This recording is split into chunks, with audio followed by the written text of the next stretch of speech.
Well, are you Googling something? I am Googling something right now, actually. Big Brother or Google Brother. It's hard to tell. The Internet monster already monitors your keystrokes, archives your emails, and keeps record of your appointments, but that's not all they do. Some security analysts worry that Google's new operating system, it's called Chrome, will take it to the next level and put your privacy at an even greater risk. Here to explain is Michael Furtick, privacy expert and CEO and founder of ReputationDefender.com.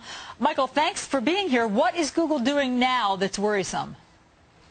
Well, Google's basically trying to defeat Microsoft and kill it once and for all. That's the goal. They're building now what's called an operating system. An operating system is the very fundamental piece of software. It's the backbone of software on which all of your other software runs. So it's deeper and more substantial in its reach in your computer than your Gmail, than your desktop software, than your operating system on which you, your word processing software, your Microsoft Excel. It's the fundamental backbone of your operating system. And Google's trying to actually get into this market for the first time. Now, the risk is that an operating system reaches all of the information on your computer. Also, the risk with Google is that this operating system is going to operate in the cloud, which means that it's going to exist across lots and lots of different machines.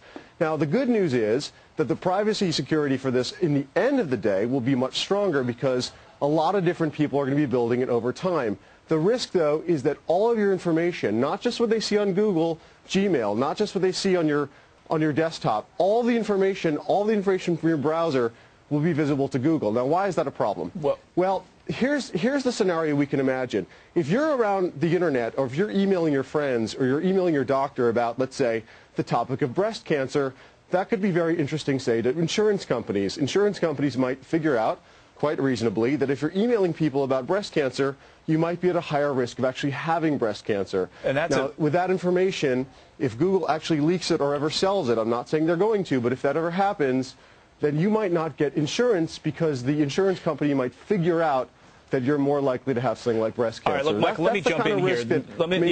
Michael, let me jump in here because I think that's a big leap here. But let me just show people what we're talking about here on our screen. This is my desktop here, and among the apps that Google obviously features right now, as we scroll down here, we have got Google Chrome, of course, which is their browser, and they're working on Google Chrome OS, which we won't see till next year. They've got Google Earth, Google Finance, Google Health, and a lot of people storing their health records there, on and on and on. Maps, images, Latitude, Google Latitude, Talk, Reader, everything else about us is kept there. Now, let me ask you this and play the devil's advocate here, which is, right, okay, they're going to be targeting ads to me based on what's being said in my Gmail. Isn't that capitalism at work? Isn't that more targeted to me, and rather than me seeing ads for pantyhose, I'm seeing things for books that I might like and want to buy? Yeah, I think it is capitalism, and for a certain extent, actually, I welcome it as a consumer. The only difference between Google and another company is it's just better at giving you ads. Now, just think about it this way, though, again, to play devil's advocate. The only difference between, say, Google in our imagination and, say, AT&T or Comcast is that we trust Google. The founders of Google are still there. We basically trust the ethics of Google, their orientation towards information. Whereas if people are asked, do they trust AT&T or Comcast, they might say no. Now, Comcast and AT&T have the same amount of information as Google does because, guess what? They own the pipe that goes into your house, so they see all the data that comes in and out of your computer via the Internet.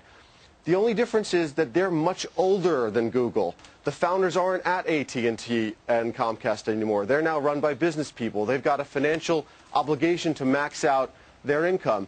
Now, the difference is, again, is Comcast and AT&T, because we don't trust those kinds of companies on balance, they're actually a little bit regulated. In fact, in some cases, over-regulated, but they're a little bit regulated. Google is barely regulated. We're just entering the idea that other companies that are new like Google have as much or more information, but we still trust the founders.